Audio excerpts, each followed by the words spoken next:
Detective, and Collin here. and we are ready to bring you Bad Batch Season 3, Episode 5, The Return. So we get the reunion we've all been waiting for, and it's definitely doesn't go off as planned. But first we kind of we're back with Omega, who's literally waking up like pinching herself. It feels like, you know what I mean. She is with her her little Tuca doll. I forget its name, but she's got her little doll in hand, and she's loving life right now. And it's cool to see. Yeah, like it's cool to see happiness every once in a while in the show, because right, even the little things of like getting the like talk of like Shep and Liana, like giving her the little thing, but like she's still, despite all of this and like how great it is to like be back with like the people that she's really been missing, like Hunter and Wrecker, she's also still like, yo, where's Crosshairs? Yeah. She knows. She feels it. She knows that there's beef. There's she just that doesn't. tension. Yeah, she's gotten through it with Crosshair. Right. So it's kind of like, all right, let's hurry this process along. But it's not like that in the real world. Yeah. That's just like not how that happens. So she goes out and looks for Crosshair. When this is a funny part though, because it's like all of a sudden you just see that AZ robot, that droid. And he's getting shot at, and it's like, what? Yeah, he's getting but shot. It's basically Crosshair's using him as target practice. For target practice, he's holding something up, holding up like fruits or whatever. So she finds him, but she's like, why do you keep hiding? What's going on here? And he's like, you know, I'm not like hiding, you know, I'm practicing. Yeah, like, and she's like, yeah, because he's got the like, he's got shake, the tremor back. Yeah, the shake tremor back in his hand, and because I thought it might have went away, but he was shooting with his shooting a pistol in the last episode, and it was a little short, like close range, so it's not quite as taxing as sniper. Yeah. But which is a cool moment here, because Omega uses this moment to learn a little bit. So she realizes she's not going to get through on the emotional side. No. She's not going to get like cut through that like deep emotion there. But Crosshair respects her and sees her as a capable person. So her then being like, okay, so like, what is it to being a sniper, like, other than good sight? You know, like, she kind of and he's like, oh my god, it's more than just looking down the scope. Right, he's right. It's it's more than just looking down the scope. It's patience. It's reading the environment, the eyes on eyes you have on you. Yeah, it's noticing when you have eyes on you, and it's all of a sudden you see behind him on the ledge, basically on the cliff, looking down. Is Hunter and Wrecker looking at him, and he's just basically lamenting about that and the fact that they don't trust him and stuff, which is understandable. But Omega's like, well, the only way they're going to trust you is if you go talk to him. You know, that's kind of like part of it here. Yeah, you kind of got to do that. And then we cut up to Wrecker and Hunter. And Hunter's like, man, you know, I'm not sure if giving Crosshairs' rifle was the right move. Yeah, which I like his response. Wrecker's response is the single greatest thing in the world. Yeah. Omega said, Omega trusts her, so it's good enough for me. Yeah. Done. Like, nothing else more for that. So that's an incredible line of just like the absolute trust, though, that like Omega has earned to be given that way to like the rest of the team and everything. For sure. Like, which later in the episode we'll learn. I mean, not learn it, but like it's reminded to us as the audience that she's older than them. Yeah, and it's like funny to think about, because they just aged faster because of the enhancements. But anyway, so this is when Echo comes back too. So this is a straight reunion episode. Like, everyone's back that can be back, and like they're having a good time eating together, and then they're quickly reminded that Tech's gone because the data pad. Now let's say it's data pad, that's like kind of their only lead, is encrypted, and none of them are savvy enough to decrypt it. So Crosshair comes up with a plan to go to a remote Imperial base that has a Hoth-like planet. Basically, is where they end up. It basically has something like something they can plug the data pad into, and it'll decrypt the data pad. They'll be able to get coordinates off because it's an Imperial computer. You don't need to encrypt it. That the Imperial plugin gives you the passage through the straightaway or whatever for it. Yeah, and it's like Hunter again. He's not gonna go for a plan that Crosshair wants to do right away, but he eventually he succeeds, and he's like, all right, well, what we're gonna do is me, Crosshair, and Echo will go in. Wrecker and Omega can stay behind. And Omega's like, no, I'm done with this. I've been through it all with you guys. I'm coming. Right? And like Hunter's Hunter like, just quiet, doesn't say anything. Cut to the next scene. Yeah. She's coming, and it's awesome. So great. So that's a cool moment too when they're packing up on the Marauder, ready to take off, and like Crosshair has a good moment with Omega here because he kind of shows not only respect for Hunter in a way, like he's showing like Omega that she doesn't necessarily understand things yet. Yeah, she is still a kid. And then that's when she kind of reminds her that she's older than all of them. Yeah. But to be fair, they did have enhancements that made them grow up quicker too. So but she's very capable. And this is where he says he's like, you're very capable, but Hunter's looking out for you. You're still a kid. He's really looking out for you. He just went through this horrible thing, having to search for you. And that would, anyone would be a little wary after that. So give him a break, you know. Yeah. Don't give him a break. Or give him a break. You know, don't be like super mad at him. But I also love Wrecker here again being like coming with a case for Crosshair, and he's like, "What is this?" And it's like it's your old armor. Yeah. It never felt right getting rid of it. Yeah. So awesome. Like. Here it is. See if it like still fits or whatever. And if Crosshair could cry, he would have in that moment. I feel like. Yeah, he was losing it. So we end up back on this planet, that Hoth-like planet, which is the same planet that we were on when Crosshair was with. So during the episode in season 2's The Outpost. Yeah.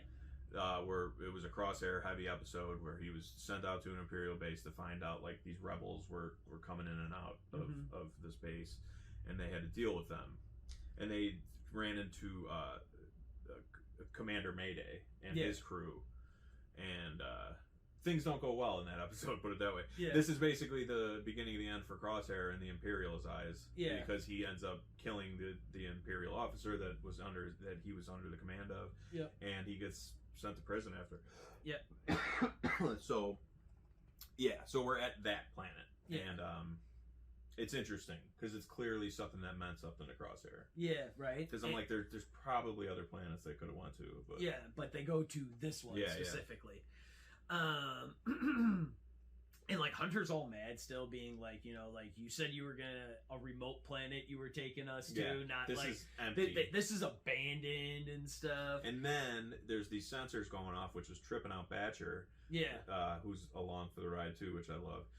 That's tripping out Batcher, and the sensors were for the Marauders, basically the gang of whatever people who were end up just trying to survive on this planet. But, he didn't tell Hunter about that either, so Hunter's just really not trusting Crosshair at this point. Like he thinks there's a reason they're there too. Yeah. Other than some emotional connection that Crosshair has. Some like repentance that like Crosshair has to go through or whatever. Yeah. But I do like when he's stepping out and we finally see him back in his costume, and there's like that bird screeching overhead, and it's like it's a cool moment that like, okay, we're getting back to it at least. Yep. But yeah, so then they land, they see all the sensors out there, and they're like, what the hell's going on here? Right. They get inside, they see that the hatch door is under let's call it like 6 feet of snow, basically. Yeah. So luckily they got the Lurker Hound, Batcher, like all dogs. Kind of the MVP of this episode. Yeah. I would agree. Yeah. But like all dogs, digs his hole, and digs her hole and gets them through there, which is like awesome. It's great. So when they're in there, they're going through there. Omega's being like hitting a bunch of buttons, turn some things on, and they're like, "Hey, almost all the power here is drained. The last of it is being used right now, currently for the sensors, and so like we can divert all that power back here. Let's plug in the data pad and crunch some numbers." And they're also kind of in this moment wondering again, why is this empty? And Crosshair just is like, well, I guess it served its purpose, And Echo just says, sounds familiar. Yeah. Which kind of hits Crosshair a little harder because he got used up again and again by the Empire. And it took him too long to realize it, but he's there now. So they're ready to go. Yeah. They're ready to go. This is when we also see, Crosshair walk out of the facility and everything, and then Hunter's like, I'm going after him, and Omega's about to go, and Echo's like, Yeah, this is between them. They need to work this out themselves, and you and I, we have a job to do. We got to transfer the data because, like, again, like, one of the things you are good at, Omega, is like, yeah, you're no tech, but like, neither am I, but us together, we can get this done. Yeah. And, like, get into the data made her feel more equal than just being like, we want to keep you safe. Because it really was like Hunter and Crosshair need to figure this out on their own. Absolutely. They need to fight or fuck. But yeah, right? They're going to get through it. Yeah, they are. But and they do. So we get the, you know, like Hunter and Crosshair are outside the facility now. And they are like, you know, Hunter's just laying into like Crosshair, like, what'd you do? Did you betray them like us? And Crosshair's like, yeah, after they betrayed me, and like, which is very true, and like, all the clones, yeah, seemingly, yeah. Which is also interesting because Echoes, that's her whole reason for like wanting to come along. Like, she feels guilty that she got away and had to leave all these other clones behind. So she's got a bigger plan than even I think they do. Absolutely. At this moment. And so, you know, like, then they also, like, Crosshair kind of fires back at Hunter here, too, as well. That's cool. And it's like, you know, like, I risked it all to send you guys that message, and you still didn't get, like, Omega out in time, and you're just mad that you Omega... didn't save her. And Omega escaped with my help and not yours. Yep. And stuff, and which definitely hits Hunter in a spot because it seems to be true at this point, but also he's rightfully mad at him. Yeah. But Crosshair, in his own weird, deluded way, thought he was right. Yeah. The whole time, and he was also being manipulated more by the chip than they were. Yeah. So I don't know. His redemption arc was needed, but it's definitely like it's not going to be a right away thing. Yeah. Though. But they do have this like Superman coded apology where they just like look at each other and like they just acknowledge that it's like, all right, cool. Yeah. Yeah. Well, because then we get the like giant worm attack, like as they're fighting, like Hunter's like, get out of the way, and like we get a giant worm popping up. We get the Dune like the snow thing, worm, the snow worm, the ice worm or whatever. It looks like Steelix, like a Pokemon. Yeah. And so we get that, and then they're like running, and then they're running back into the facility. They get in, they close those blast doors, and they're like, well, now we know what the sensors were keeping out. It wasn't some rebel fighters or something. Yeah, it wasn't some marauders or anything like that. And it's funny because like Batcher's kind of freaking out this whole time. Yeah. It seems like Batcher's like hearing something too, so it's bothering her just as much. Absolutely. Well, yeah, even the sensors were like bothering her and whatnot, and so then they decide to split the team again. So Hunter and Crosshair are gonna chase it past the perimeter, past the sensors, while Wrecker goes to the like outpost depot thing that they can charge that they can basically charge up the backup generator. This is very Jurassic Park. Oh yeah, definitely. Like this is very like. We haven't seen Samuel L. Jackson's character. Well. Where'd he go? Hammond and Sadler are like, but Amma and Yura, and she's like, we can discuss sexism in survival situations later. This is like literally like it's just so much beat for this stuff. Of like, all right, you go do that, because then it's Omega guiding Wrecker over it to like pump up the dude. Yeah. How about Wrecker having to get into the facility and dig like how friggin' Badger did before and stuff for them. Learning from the animals, you know. Yeah, it's so great. So Wrecker goes there and is being helped by that.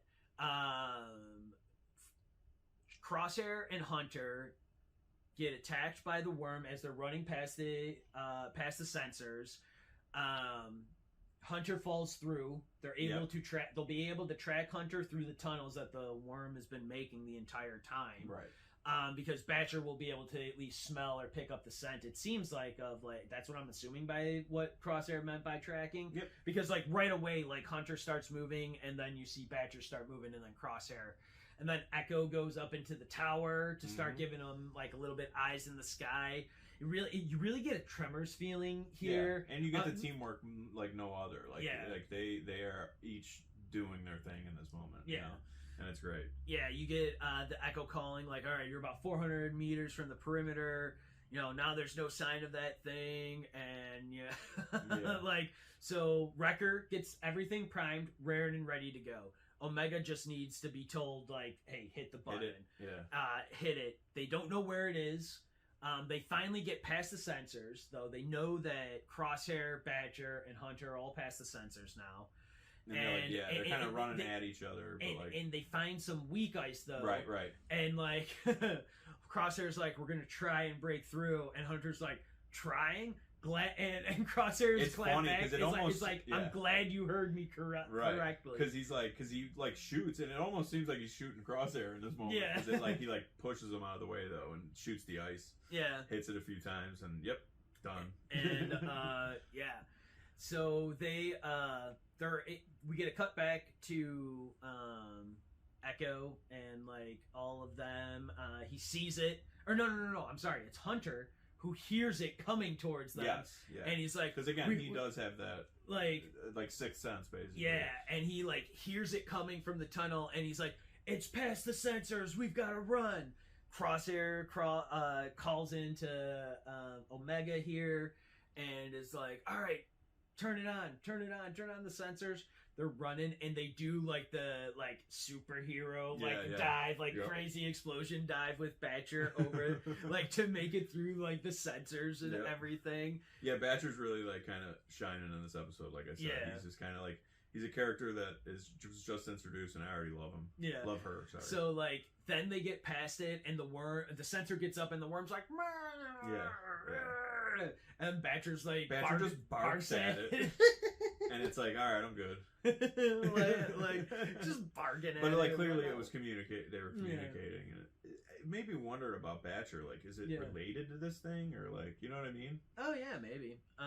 But it's so great. That's so awesome. Yeah. Then they all start walking, or I should say, Hunter, Crosshair, and Badger start making their way back towards the facility. Right. Echo and Omega are like waiting to see them. And Echo's like, hey, see, they buried the hatchet, it looks like. And hey, no blood this time. That's real progress. Yeah, exactly. Because like I said, they were going to fight, or they were going to get it over with. And so like that was really great. But then as they're packing up, Hunter and Crosshair have one more kind of moment that truly kind of ends it. Crosshair tells Hunter, he's like, when what I was going through with the Empire, I thought I was doing the right thing, being a good soldier and stuff. Right, and that's what we were taught to be. That's what it was. And then that's where Hunter's like, I've done things, I have regrets too, but the thing is we get to keep trying to be better. Yeah. And who knows? There might be hope out there. And stuff, which is awesome. Yeah, and it kind of ends on this hopeful note. Yeah, it's but also this is going to be hard for them to do what they have to do in the season. Yeah, absolutely. And but I loved it. Yeah. This episode was great. Episode 5. Yeah. Can't believe we're already on episode 5. We've got 11 more left, which is crazy because there's a lot to get through. Absolutely. But yeah. With that, we're going to go ahead and wrap up Bad Batch episode 5, The Return. I am Jimmy with the Triple C Collective, and I'm Collin. And we want to thank you all for joining us. Please stay safe, like and subscribe to our video and to our channel, and as always, may the Force